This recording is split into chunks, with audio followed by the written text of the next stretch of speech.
and welcome to another episode of the Half-Life Show. I'm Vikram here with my co-host Subu, and we have a special episode for you today. Yes, today we have our very first guest on the show. We are joined by our very good friend Sampath Krishna. Now, Sampath and I go back a long way. We've been roommates, we've been classmates in grad school, bandmates. Sampath plays the bass, and we've even been colleagues working at the same place. Now, while Sampath works as a hardware engineer by day, his life outside work is a unique mix of adventure and introspection. He is an avid motorcyclist and has lived through experiences both good and bad on his long cross-country trips. At other times, he spends a great deal of time looking within and developing inner focus.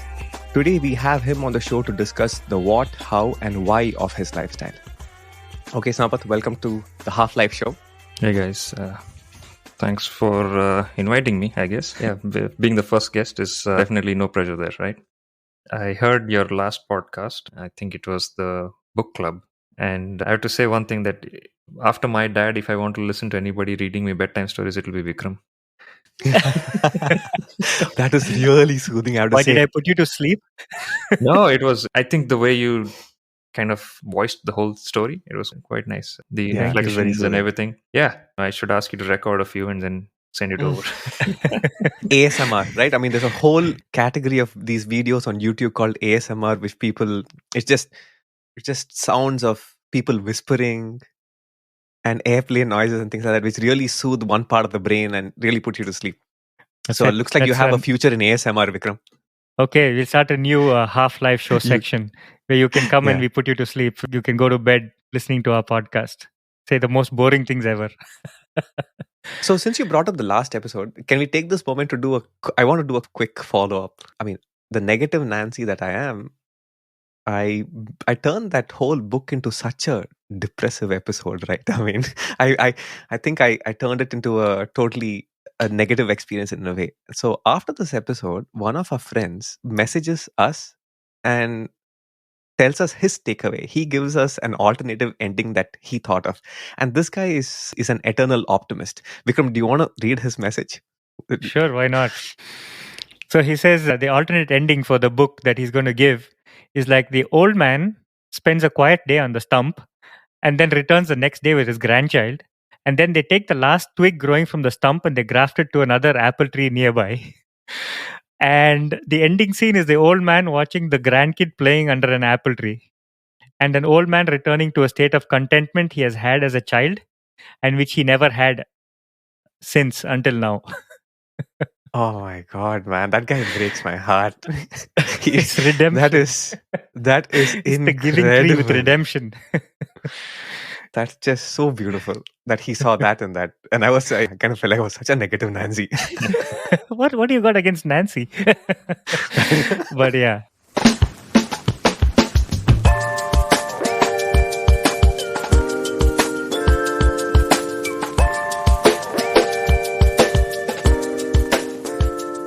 Sampath, you have a trip coming up, right? You have a motorcycle trip coming up?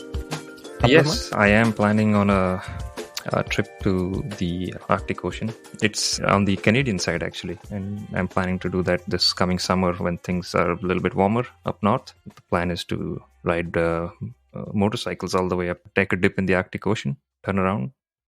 Yeah, Man, that sounds straight out of one of these Discovery Channel adventure episodes. I can almost hear David Attenborough's voice right now, Yeah. commenting That would over be very fun. Sampath's trip. Yeah. So where are you going to start the bike ride? Is it going to be here in Bay Area? That's a long trip. ideally it would have been that would have been the case, but this time around I don't think I have the time.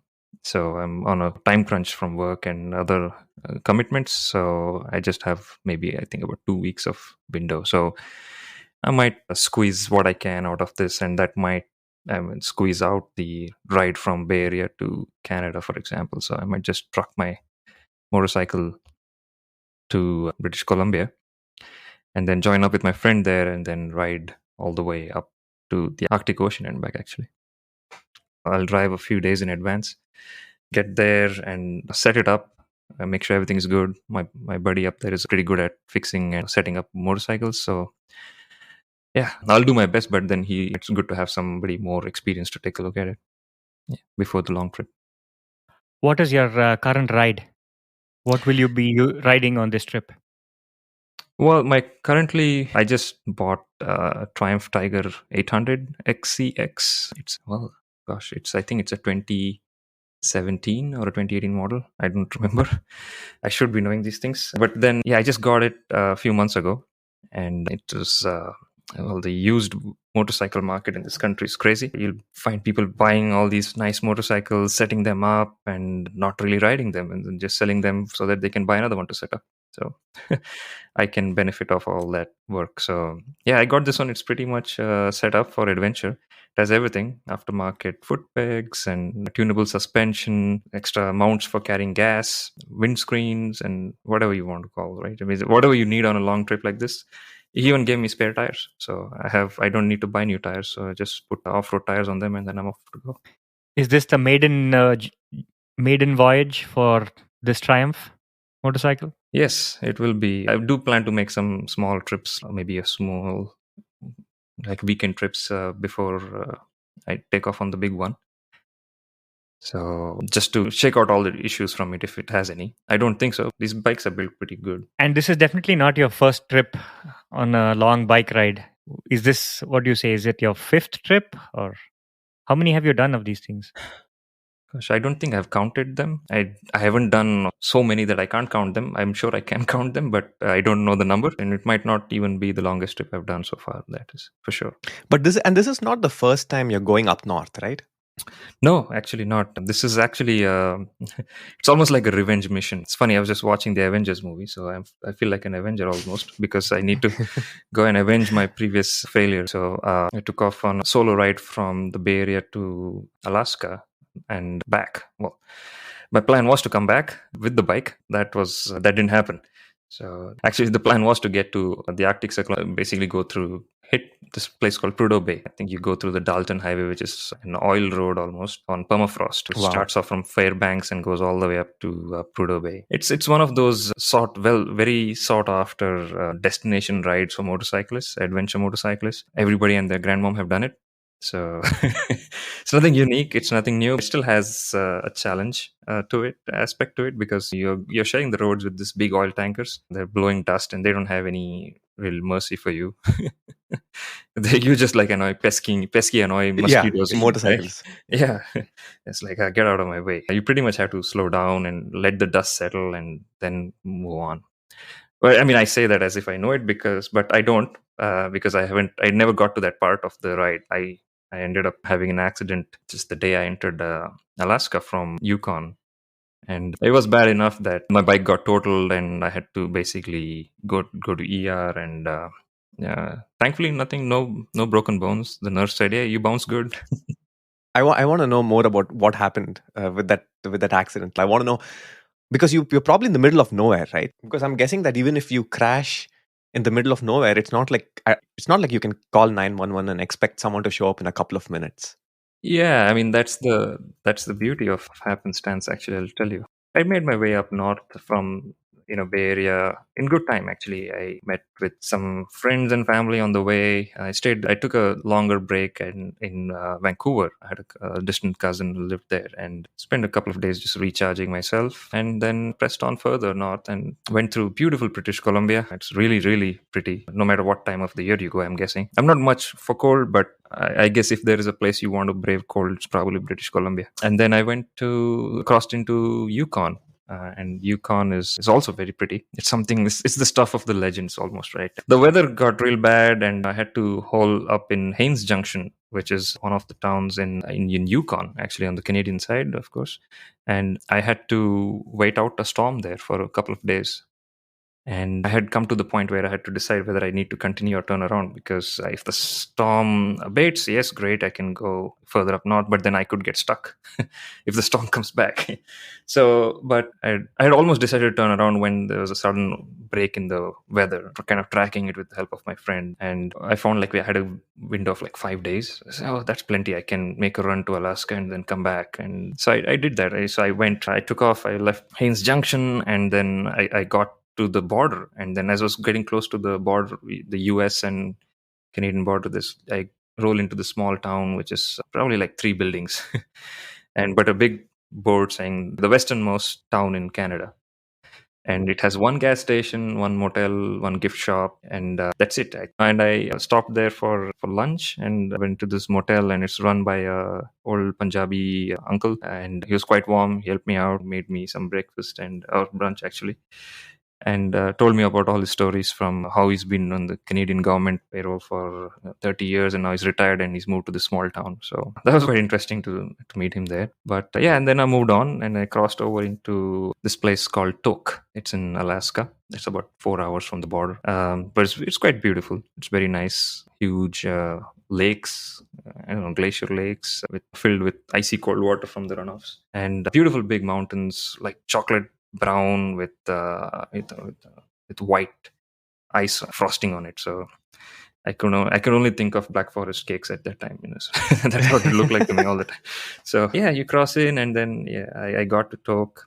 And the good thing about riding in summer is, especially that far up north, is it's broad daylight for a really long time. Like the sun would be up like 10 o'clock or something. So I decided to just ride further up north because I had a friend waiting for me there. So wrong choice. I should have stayed because I had already covered a lot of distance and I was tired. So yeah, I made a few mistakes, didn't see what I was doing, where I was going, and I ended up hitting a car and totaling my motorcycle. Yeah, that was the end of my trip. I basically saw the rest of Alaska from the back of a van as my friend came to rescue me and then eventually flew back out. My bike is still there, probably under the snow in some wreckage yard. Yeah, that's those are the highs and lows. So I have to go back and finish my trip. Just do it on Canadian side. So you're in the middle of nowhere in Tok, Alaska, and then you total your bike, right? And how do you get out of there? I mean, who do you call to come and help you at that point? Oh yeah, at that point I was lucky in a way because I hit this guy right outside the town of Tok. And the first person on the scene was an off-duty EMS guy. So he knew exactly who to call. And within 15, 20 minutes, I had the ambulance at my side. And they took good care of me. I actually stayed the night at the EMS chief's house. He's like, yeah, I don't think you'll find a motel now. Why don't you just stay at my place? And they fed me. And it was quite nice, actually. Very warm people. Amazing. Yeah. So you didn't go to the hospital. Basically, the guy came to take care of you, and the EMS guy pretty much took you home and fed you. Yeah. And gave you a couch to sleep on. Yeah, pretty much that's it. I slept on the couch and I couldn't have asked for more at that point. That was very comforting. And I had a friend waiting for me in Fairbanks who I called, and then he drove down the next day and helped me get out of there. I'd salvage what I could off the motorcycle and put them all in a big bag, and yeah, just flew back a few days later. So technically speaking, for somebody who goes on these long road trips, right, what is your contingency plan for situations like this? Because there are long stretches of you ride where there's nothing. So what is one supposed to plan for so that they are ready in case they don't get lucky? Well, de-risk as much as possible. So I try to de-risk in many ways. First, I learn as much as I can about, let's say, my vehicle. So I try to learn about my motorcycle, how to fix it if something goes wrong. I'm not a natural when it comes to all of that, so I actually have to pay attention to it and learn it and try to keep it in mind. It's like, okay, this is how this thing works and this is how that works. So, and I try to keep a good toolkit with me. I run through drills at home how to fix my motorcycle, even though I know it's easier to drop it off at the service station to do the maintenance and stuff for it. I do it myself. So that's one thing. So that's de-risking the vehicle. De-risking your own choices. I try to limit myself to driving during daytime. I don't drive at night or ride at night. So that takes off a whole dimension off. Takes the dimension off the plate because now you're not at the mercy of nighttime drivers anymore. So, that's something I do. Try to learn as much about the places I'm going to, the route. So a lot of these things come in. Once you have enough data, I think you can, the sense of confidence kind of comes back, and then you might feel brave enough to do it. So yeah. And of course, yeah, I also took a lot of first aid courses. So I carry a very extensive first aid kit with myself. I was part of the emergency response team at work, so they're pretty good that way. They train their employees to respond to emergencies and how to handle situations, how to fix a broken arm, how to stop blood flow, how to do all those things, right? So as uncomfortable it might be, it's actually quite a good skill to have. So I might need it. I might My people I'm traveling with might need it. So it's always a good skill to have. Yeah. And it's also, as you mentioned, part of it is like riding with a buddy is always the best option, right? Yes, that's true. I mean, it's especially if the going gets tough and you keep dropping your motorcycle, you need somebody to help you pick it up. So it's always good to have a buddy riding with you and share the banter, because riding motorcycles is a very solo experience in itself, because you're inside a helmet and you're just riding, right? So we do have these Bluetooth communicators these days, so you can talk from while riding, but usually it's pretty silent and you're just focused on the road and staying in the moment, really. I'm guessing that the reason you do these long cross country journeys is part of the experience is the silence, right? Yes, it is the silence and the solitude. Really, is quite something. I do like that. I do like the meditative aspect of riding for a really long time. I don't really enjoy riding my motorcycle to work and back. It's too short of a drive for me. I really get into the zone after maybe a couple of days of riding. Really. So is there another reason, like is there a primary reason why you seek out these long trips and do them? I mean, like is silence maybe is one aspect of it, but is there another primary reason why you get out on the bike?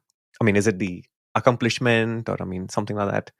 Yeah, I mean, I did think about it at some point. It's like, why do I do this? I mean, there's a very cliched statement that people make, right? If you want to understand yourself, look into your past, sort of thing. So, if you want to know why you're doing something today, to just look back into your childhood, and that usually there is some answers are there, if not all. Yeah, when I was a kid, I used to read a lot of adventure novels and classic novels like 20,000 Leagues Under the Sea or A Journey to the Center of the Earth, and read about Marco Polo, people discovering the New World and all that stuff. It was quite, it probably left an impact on my mind of exploring a new world, seeing places for the first time that nobody else has ever seen, and meeting people, experiencing cultures.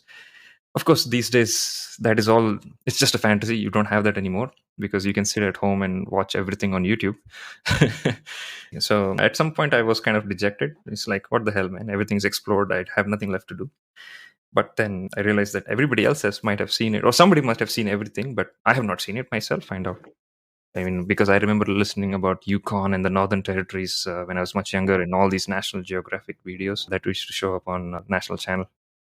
And it was quite nice to finally be there. And this overlanding, basically the slow travel right through the landscape and immersing yourself into it, like you're exposed to it in the real sense, except that you have protective clothing on. But you'll feel the cold, you'll feel the smell, you can smell the changes in the vegetation, lack of it. Also, you can feel the elevation change, you can feel the temperature change, and so it's just quite nice. I think it's very of an experience. So I have driven to places in my car and my truck, but it doesn't substitute riding on a motorcycle or a two-wheel. Yeah, like completely exposed in a way, right? Yeah, you do feel a bit vulnerable at times. Like I was riding through Yukon, and I came across this herd of bison, or buffaloes, and wild ones. They were just out there by the side of the road. Some of them were on the road as well. So I just stopped far away and tried to take a photo or a video of them. And then I soon realized, like, if they charge at me, Yeah. I can't do anything. Right? I can't hide behind the bike. They'll just toss it around. It's not heavy for them or anything. How many uh, bison are we talking about here? Just so I get a uh, picture. there are like 10-15 bison. It's plenty. Even one can do plenty of damage. Yeah, I just took a few photos and got back on the bike and sped away, actually. Yeah, so the whole episode was quite nice. You just kept going up north, and then soon it started raining, and then it rained. It was pretty much raining all day. I was just riding through cold rain, and it wasn't fun. But that's the thing about motorcycling. You probably hate every bit of it as you're doing it. As soon as it's done, it's like, oh wait, I can't wait to go back and do it again. So you're really miserable through the trip, but you really enjoy it once the trip's done. So yeah, it's one of those things. There's a lot of such self punishing or suffrage that you go through. Climbing mountains is one of them, right?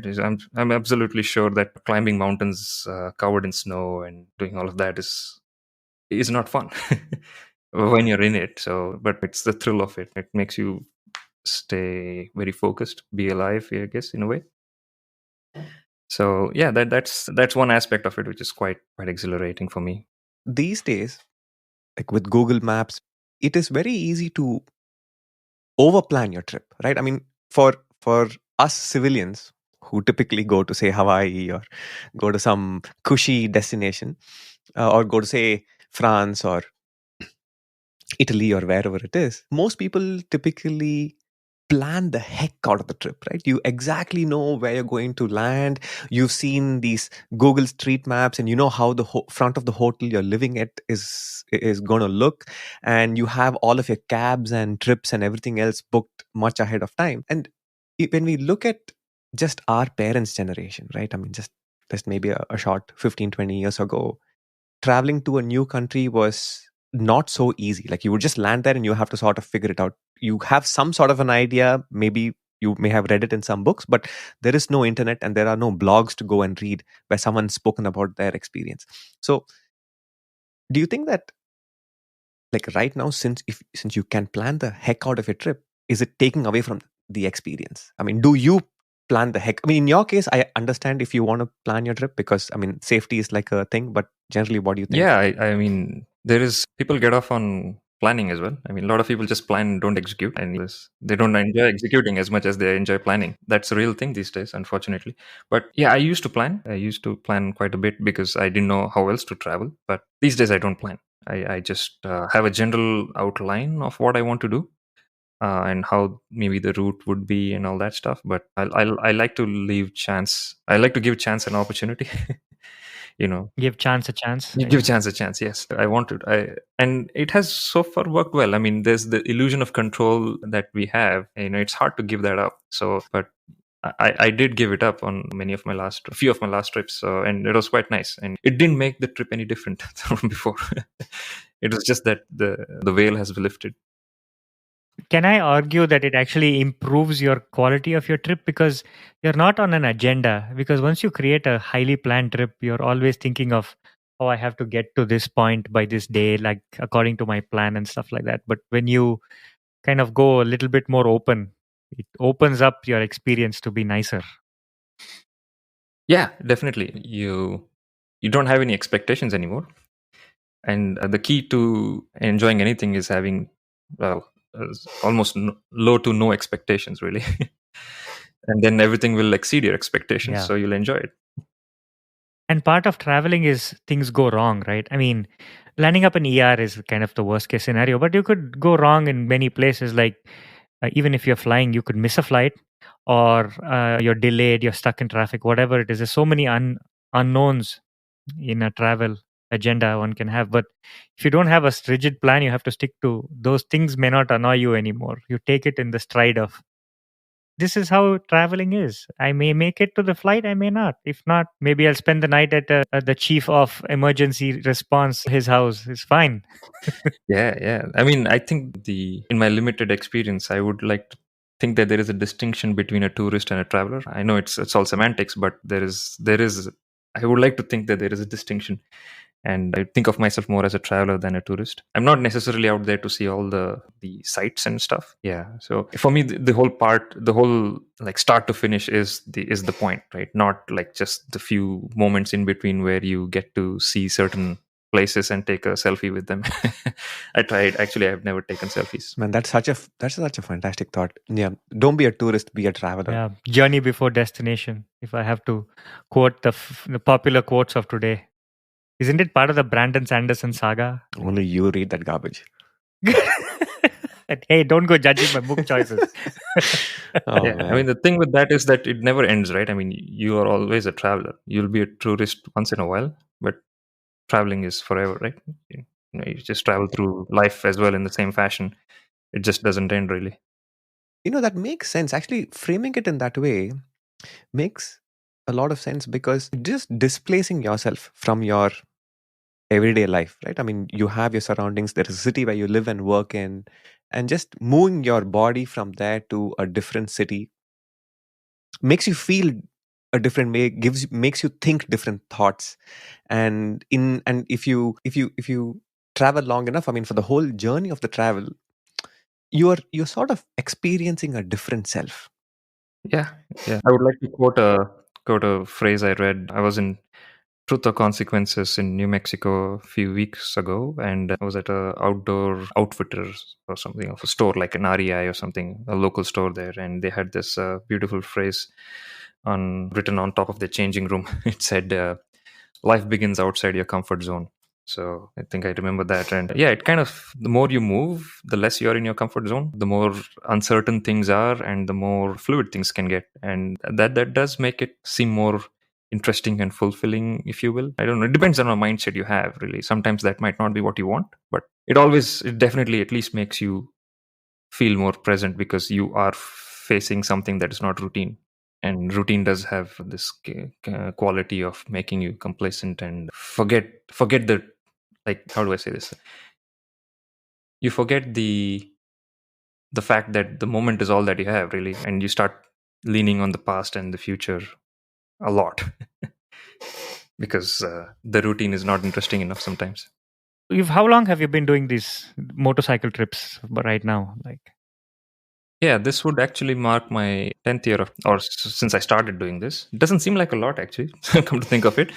But what you might call a late bloomer in that sense. I did take my time to start off on doing things that I really wanted to do because it takes time to understand what it is that one wants to do in life. I don't think I'm there yet, but it's a journey, right? Self-discovery. So I do spend time. It did take me a while to understand what it is that I want to do with my time, really. yeah. So do you think, like, say, 5 years ago, you would have seen yourself where you are today, doing these trips to the Arctic Ocean? Or is it something you would not even imagine that you could have done 5 years ago? Well, I mean, 5 years ago is when I did my first attempt at it, so that's too short a time scale. See, if you had said this maybe 10 to maybe almost, let's say, 15 years ago, yeah, I wouldn't have thought about it.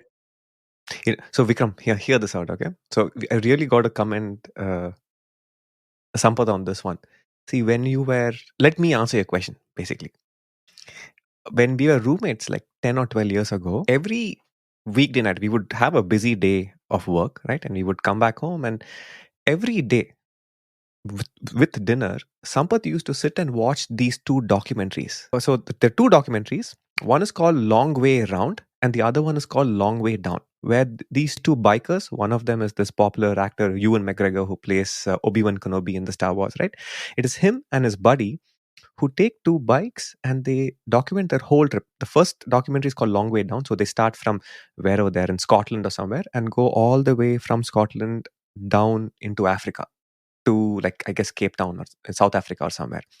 And a few years later, they do this trip Long Way Around where they start from Scotland and they go east, all by road, by the way, and go through Russia, ride their bikes all the way to Russia, come around to Alaska and come to US and finally end up in New York. So 12 years ago, Sampath didn't own a motorbike, nothing. He didn't have any of that. I don't think he even thought of the fact that he would ever own a bike and be riding now.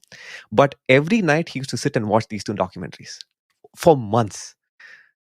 Definitely putting this in the show notes.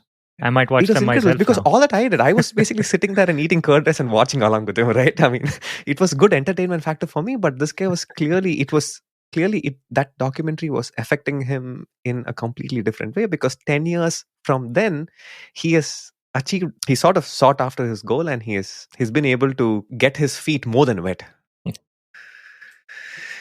There was this one more that I saw, which was, I think it was the first American road trip or something of that name. But it was about a challenge laid down by some people in a club in San Francisco in the early 1900s. This strange new thing called a horseless carriage, which is basically the first automobile. And then people were betting. They say, hey, you can't drive this thing all the way to New York from here. It's just never going to happen. So in 1905 or 1910, I don't remember the date, but this one guy just took that challenge up and then he actually did it. He rode this drove one of those cars from San Francisco to New York and beat. And actually, it was a challenge because a lot of other people were doing it at the same time. So they managed to beat them all and make it. So I thought, like, if people can do it in 1905, where there's no roads, I can definitely do it in 2005. So, So wait a minute. Now, this. So you're obsessively watching these documentaries like 10, 12 years ago, right, Sampath? Mhm. And Vikram, his obsession was to such an extent that when he's not watching when he's not watching the video of these documentaries, he's listening to the soundtrack from those documentaries during the day, right? That's the level of his obsession. So when you were watching those documentaries, I've never asked you this question. Did you ever think that you would actually buy a bike and get into this kind of adventure at that point? Oh yeah, definitely. I mean, that was the whole point of it. I mean, I was not watching it Mm. for entertainment really. I was just watching it for notes. I was just mentally making notes about, okay, this is what you do when you're in Mongolia. This is what you do when you're in Russia. And I was supplementing all of that with online forums and everything, which there are many resourceful websites out there. Like ADV Rider comes to mind, and then there's Horizons Unlimited as well. Of course, this is all mostly for motorcycle riders. Now there's more for when you consider van life and other stuff. But these guys just talk about round the world trips, like they're called RTWs. And I had a different agenda when I was watching all of this, really. Moving on from motorcycle trips, right? I want to explore this whole thing of looking within, introspection, and the word meditation and mindfulness gets thrown around a lot. But amongst all of our friends, like all the people I know, I think that you seem to practice mindfulness and introspection in a legitimate way. And one of your other journeys that you've had is this Vipassana. Why don't you tell us what Vipassana is? Well, full disclaimer: I'm not an expert and not an authority on any of this, but I'll give you my version of what it is, and which evolves basically after every sit, really. If you just look at the basics of it, it's a 10-day meditation retreat. It's a silent meditation retreat in the sense you don't talk for 10 days. So, and you pretty much meditate 10 hours a day. That's the timetable, really. It's fixed, basically. They have many centers worldwide, and their schedule is fixed. What the whole idea is, basically, you spend time with yourself, really. You try to understand what it is that's happening to you. You do that for 10 hours a day. You have a chance to have breakfast and lunch. You might get a little bit of light snack, which is maybe some fruits in the evening if you're a first timer. But if you're not a first timer, you don't get that either. You might just get hot water with lemon. So needless to say, you're also doing like serious amount of intermittent fasting, calorie restriction, and everything. And it's quite a detox, really, physically and mentally. So yeah, you're meditating 10 hours a day. You do have some sort of instruction. It's a recorded audio of the guy who popularized it. He has a good way of explaining what is happening and what one is supposed to do. So yeah, you spend the first few days meditating in a certain way. I'm using the word meditating here quite loosely, really. And then you spend the next few days doing another style, and you kind of go deeper into your own self. I know that's a very vague statement, but the whole idea here is to observe sensations, really, on your body, right?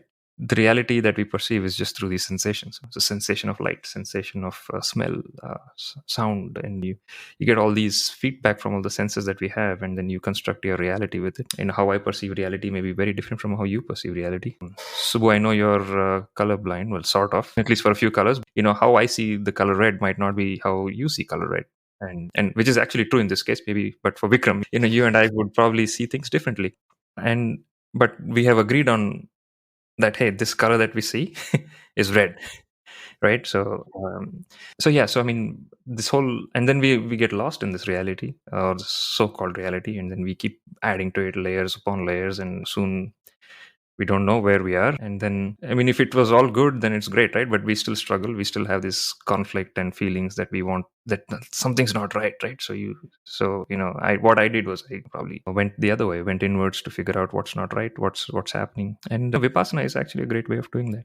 No, I do like the format, and the fact that they don't charge money per se. I mean, you just pay forward. What you pay is actually used for the next set of students to come in. So you are benefiting from someone else's donation. Pay it forward kind of thing. Pay it forward. Yeah, and it's quite nice that way. So, and I've done it a few times, not nearly enough, but every time I go, it's a different experience. Peel things off. You're a different person each time you start, right? So it's but each time is beneficial, and I do find it quite useful. The Vipassana aspect of not speaking. So, is it because when we talk all the time or try to express our own views of what we are thinking, and is that a distraction from actually feeling the senses? Is that why silence is a focus in a Vipassana retreat? Yeah, I would like to think so. We are overwhelmed. Our senses and those are overwhelmed with stimulus. Really, we are like everything's screaming for attention. Everything's screaming for some interaction with, right? So your phones, your TVs, and at work, and all sorts of things. Right? People are messaging all the time. So there's like constant sense of stimulus, and we're kind of used to it, right? We like, when was the last time you sat around being bored, right? Doing nothing. Like, it used to be the case we could do that at some point. We would find other things to do, but just sitting around is something that we don't do anymore, and that's actually, I would say, it's a lost art. It has a lot of value. I remember feeling distinctly feeling bored as a kid. There was no Netflix, there were no tablets, there was no constant influx of Twitter or Facebook or any such thing. So I clearly remember the feeling of being bored. And whenever my kids now say like, I'm so bored, I'm like, It's yes, it's working, yeah. working, it's working. Yeah, boredom breeds creativity, I think. But of course, this is not like it's not a digital detox camp, right? That's not what it is. I mean, it kind of does that, but it's a little bit more nuanced than that. I do feel that there's a lot of value to understand the connection between how you experience your surroundings and how you react to it, and where's the connection, how does the reaction happen, who's reacting really, and is there a connection between the two or not. The first, to be aware of all that, like, that's a big step, I think. So when we go into a Vipassana retreat, right? So how exactly does it go? So they just invite you to stay quiet the whole time. Is it like a requirement that you don't talk at all? If you say a few words, is that looked down upon? Will they just turn you out immediately? How does it work? I have not. Well, yes, they don't. It's a request, right? It's a request for Okay. something called as noble silence, right? They ask you to stay silent for your own sake and for the other person's sake, right? Okay. You're here to do some work. You're not. It's not a spa retreat, right? It's a meditation retreat. So you're here to do work on yourself, and so they request you to turn in your cell phones, your no books, no reading, no writing, no talking. You cut out all stimulus, really. And the one of the places I went to was an old church, so they had even covered all the paintings and whatever was on the wall. They draped it with white sheets, just so that there's nothing really that causes any sort of stimulus. It's when the external stimulus dies, right? That's when you start noticing all the confusion and noise that's inside your brain, your mind, and then that helps you. First of all, you become aware of it, which is, I think, is a big victory in itself, right? Even most of the times we forget about all that, and then we're living so superficially. So being aware of all that noise and confusion, which we are constantly part of, or is part of us, is a big win. Yeah. And you have to be silent for that. People do talk. It's their loss, I guess. So you're not forced to interact with anybody. And they even ask you not to look people in the eye. Just keep to yourself. It does have the first few days are a little bit challenging. Yes, you do feel like you're in some gulag or something, standing in line for food. Do you actually find it hard to stop yourself from saying something? Because it's such a natural tendency for us to keep saying things every day. Do you find like for the first few days that you have to hold yourself back? Well, I didn't have that problem really. I'm very quiet by nature. In that sense, it's actually a trouble for me to talk. This is quite hard on me right now. But yeah, Oh it's man, not. yeah. To be Yeah. honest, I have had my dad taught me a little bit about meditation early on, so I was not a stranger to it, and that helped a lot. So I did spend some time in meddling with all different styles of meditation. I didn't really know what meditation is. I still don't actually. It's a it's a very heavily overloaded word, so it means a lot of things these days. But when did you first start to get into meditation? Or, I mean, Vipassana is probably a form of it, I suppose. But when did you first get into meditation overall? like as a child or much later? Much later in life, really, because getting into meditation, as we call it, yeah, definitely much later. But I've always been very introspective, so I would always think about things, which is also a way to say, yeah, I meditate on things. So, like I said, it's a very overly used word, so I can use it in any, I can mold it into whatever way I want. So, yeah. I was listening to this Andrew Huberman podcast episode where he says that there is a time limit that a person must minimum meditate in a day, and that gives an enormous amount of health and mental benefits. And he says that's actually 17 minutes. I'll link the podcast episode in the show notes. He said you have to meditate for 17 minutes a day. That's how much you need, and you will see notable differences in your life and well-being. Yeah, I mean, I have not done any studies myself, but from going for personal experience, I think trying to get something out of it and then doing it with that agenda is actually doesn't make sense to me, because then you're just trying to follow some set routines and expecting something out of it. And like I said earlier, having low expectations or zero expectations is actually the key. So I think it's more of a way of life. You just live in a certain way, and it's not like, okay, yeah, I'm going to do 17 minutes and that's going to extend my telomeres, or make increase longevity and reduce aging. All that stuff is great. Maybe they are side effects or something, but I don't think that should be the goal. Really, we're missing the point if you're doing that. Do you feel anything noticeably different since you started doing it, however, since then, before you were doing it? Or how has it changed your life in a way that you can ascribe to meditation? Yeah, I think it has changed. I mean, unfortunately, change is also an overloaded word, because we change all the time. So if you say, have you changed from what you were 10, 15 years ago? I would say, yes, I have changed. Have I changed for the better or for the worse? I would like to think for the better, but change is going to happen no matter what. This was one part of it, and maybe an aspect of change that I have, or my life that I lead. So I don't know. I mean, I don't know how to answer your question, really.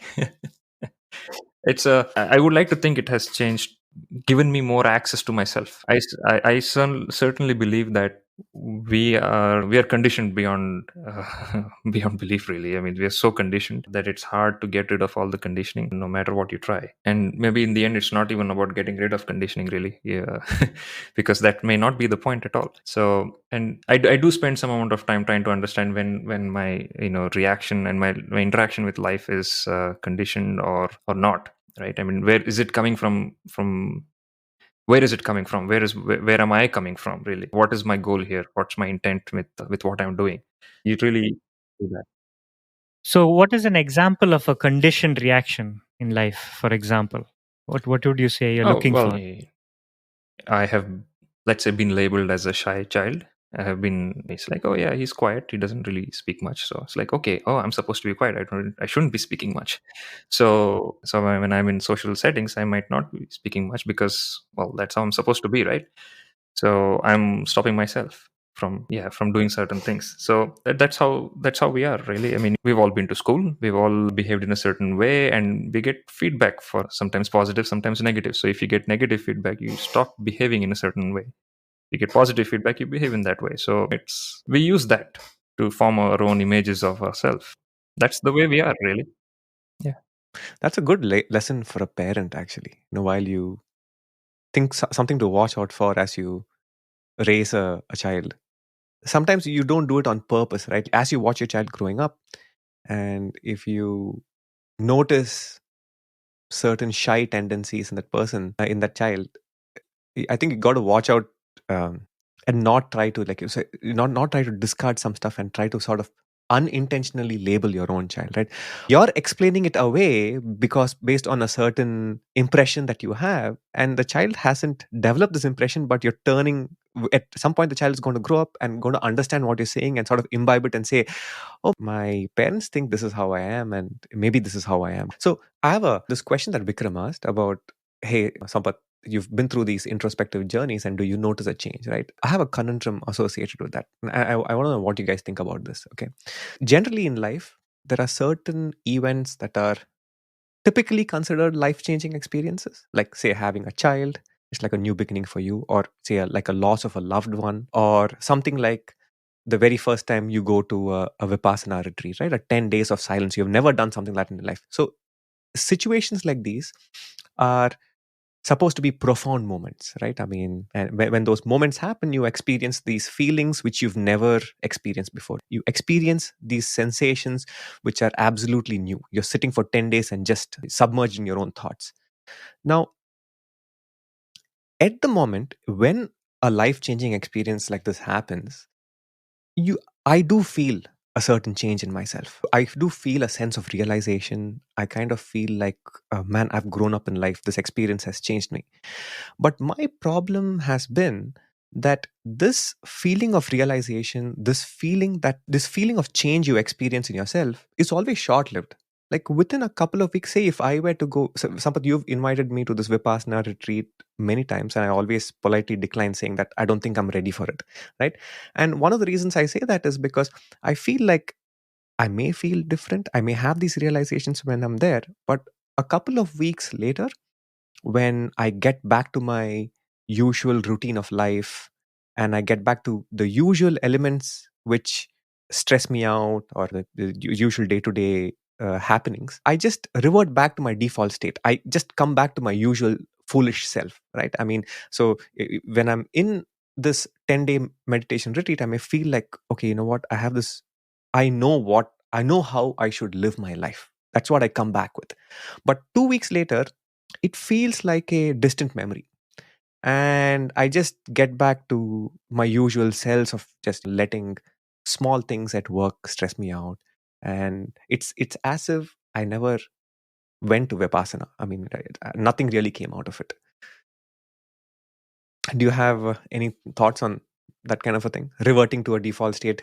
Yeah, I mean, see, I have this problem where I always try to reduce everything to its very basic emotion. Really, one of the things that they talk about in Vipassana and is noticing your cravings for any particular sensation or aversion for a sensation. Like, oh, my knee's hurting, and that kind of, you don't want it to hurt, obviously. So especially if you're sitting for like 10 hours every day, your knees start to hurt. Definitely, I don't care who you are, they will hurt. But the point is, what do you do with it, right? Like, does it consume you? Does it make you a hurtful person? Does it make you as a person like, oh, I'm consumed with this pain, and that defines me, right?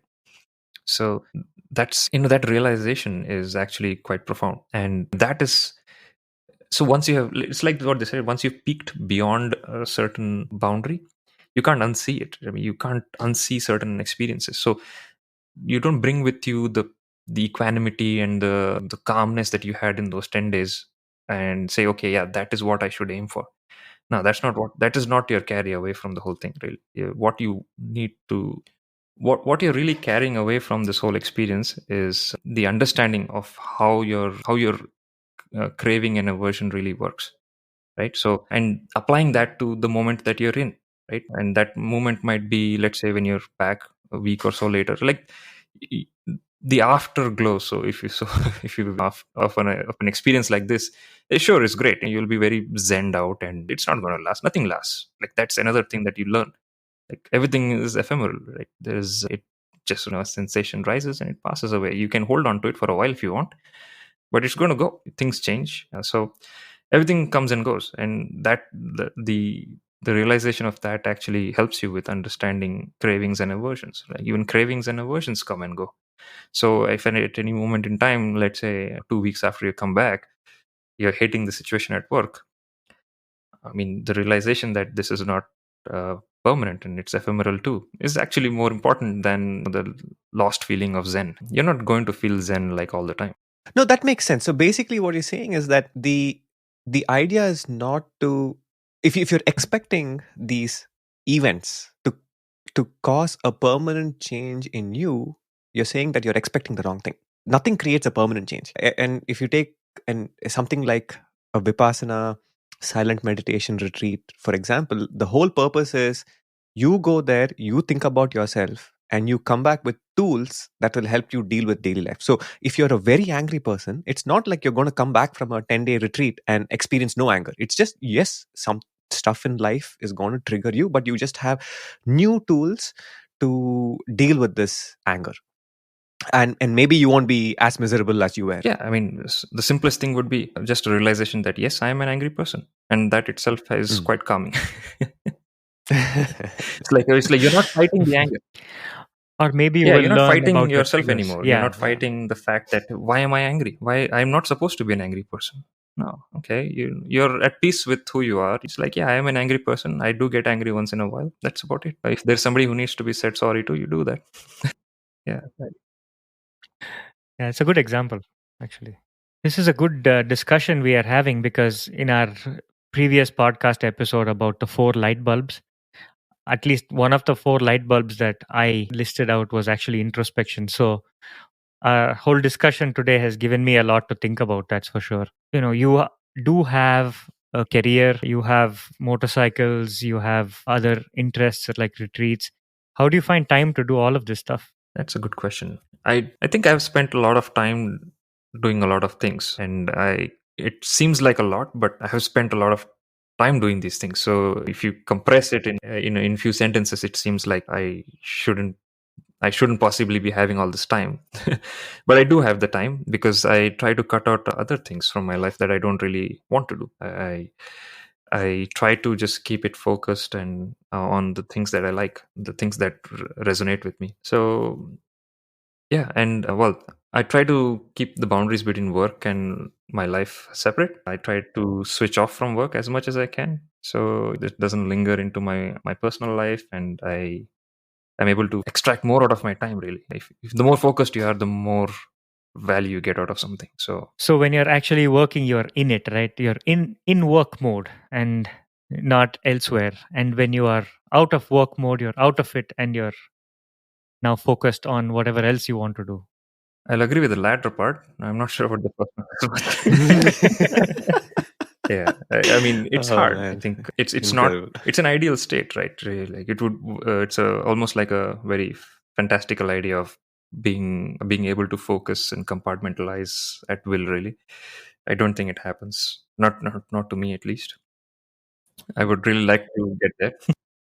From the whole from the whole work from home situation now, however, in the last couple of years, how are you able to keep these things separate? I try to schedule my day in a way. This is just a recent development, but I like to schedule what I'm going to do in the day, and that way it's easy to put boundaries. It's like, okay, this is all I had set out to accomplish, and I have succeeded. I have not succeeded. Whatever it is, move on. Yeah.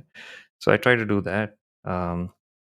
And it's hard. I mean, I'm not going to say that I have cracked it and I know how to work from home. I clearly don't. I'm just like everybody else, figuring things out the hard way, which is firsthand and slow. So I've been trying this similar approach too. On a piece of paper every day, I have 3 columns.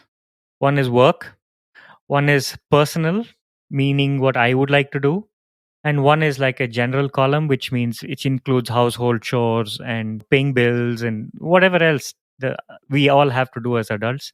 And so every day I create a list, and then if something doesn't happen, I can see it and I carry it over to the next day. So I've been trying the compartmentalization thing. Subu, what have you been up to? How do you deal with this thing? Do you have a separation? Yeah. See, yeah. There's this popular thing called bullet journaling. You don't know that you're doing it, but that's what you're doing. Okay. You're doing something called as bullet journaling. Okay. Where you make a list of things today, and then if you don't get through it, then you move it to the next day. People have already figured out all this. Okay. Oh my God. The guy who came up with this, like who formalized this in a way, he runs a very successful business selling something called as the bullet journal. It's like a diary which has, page numbers and has perfect columns that you can put all of these thoughts in this form into. Anyway, but so I tried bullet journaling. I did that over a few months, and I tried many variations of that. Finally, what I've settled on is I do exactly what you're doing, but I do it at the granularity of 1 week. So Monday morning, the first thing, either Monday morning or Sunday night, whenever, what I do is I have these 3 columns, right? I mean, so I do work, office work, and then home hobbies, and then house chores kind of a thing. And I write down everything that I wish to complete for that week. So I felt that doing it once a week is the perfect amount of effort. When I did it on a daily basis, it sort of got to me a little bit, actually. Okay, one more question then. What are your 4 light bulbs that you try to balance in your life? Sampath? I wish I had my notebook with me. I had written things down. But let me try to recollect off the top of my head. Unfortunately, work is one of them, as much as I wouldn't like it to be. But yes, I do try to do that. Is a necessary part of my life. So yes, work is one. I like to keep exercise or active living. I wouldn't call it exercise really. I want to live actively, live healthily. So that's one part of my life. I do spend some amount of time thinking about it and making sure I execute on that idea. Well, introspection, general awareness of where I am, what I'm doing, meditation, whatever you want to call it, right? At whatever degree I can, because every day is different, every moment's different. It's a very continuous thing, really. It just keeps changing. So just to be aware of that change and aware of what's happening around it's almost like a full-time thing, really. but I try to do that. That's one of my light bulb, if you will. My fourth light bulb. Can I have 5? Or You can have 5. As many as you want. You can have 5. you can have as many It'll as be you want. Christmas. It's fine. Well, I don't want to fragment it too much, but yeah. So I mean, the other one would be continuous learning, hobbies, all of that would be in one bucket. Like I want to make sure I'm always learning something about myself, learning something about the world around me, executing on my function, really. And another one would be family. Yes, I want to. That's another light bulb for me. Family and friends. I value that a lot, and I spend some time making sure that I access that. I think it's fantastic that you have all these light bulbs dedicated to the self and your personal self. And I think that brings about a lot of mental health, which is a challenge to a lot of people. Also, because we are never taught this young. We are never told that you are important and what you feel and sense is important as well. So yeah, I mean, once you understanding oneself is paramount. Like they say, know thyself. Once you know yourself, it's rest of it is much easier. It's not as complicated as you think it is. So if somebody wants to get started on an introspective journey, where would you recommend a beginner starts from? Yeah, that's a tough one. A good one too. I was reading a book called Altered Traits, and it's a nice book. It's all about meditation, really. It's these bunch of guys, well, 2 of them. They did a lot of research from the 70s onwards. I'll just steal their recommendation because I think it comes from somebody who spent some time researching on this topic. They've studied all the monks and everything, the Zen and the Buddhist monks, and Vipassana too. So for that matter, they did say that the easiest way to do it these days is because the prevalence of smartphones is meditation apps. And there's tons of them. That's a good starting point, at least. They might not. It's a good introduction. It's not like they will carry you for a long way. It's great to get your feet wet with that. I think you can follow all sorts of. There's no one path or anything really. There's no one way of one style of doing it or one thing that works and doesn't work. It's a journey of self-discovery. So everybody is different. So every discovery is different. So Sampath, thanks a lot for joining us. This was it's a very good, interesting conversation. No, the pleasure is mine. Thanks for having me on your show, guys. I do listen to your podcast, so I'm not looking forward to listening to this one. That's for sure. Yeah, thanks for coming on anyway. All your insight on introspection and all your adventures quite amazing and have given me especially something to think about. I hope our listeners get something out of this as well.